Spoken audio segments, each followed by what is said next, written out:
Ассаламу алейкум, құрметті аңшы достар. 2025 жыл қаңтар айының 15 жұлдызы кешке таман күн батарда бір сағатты уақытқа жүріп көрейінші далада деп шыққам. Қызық, көп жүрген жоқпын. 20 минутта осындай қоян бұйырып камераны тастап кеткем. Ештеңе кездесе қоймас деп. Бірақ осындай тамаша қоян алдым. Қуанышты шек жоқ. Салмағы өте ауыр болды. Өте керемет болды.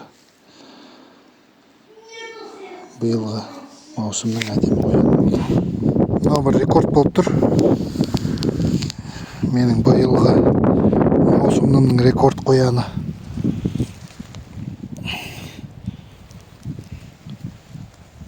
Осындай қоян. Салмағы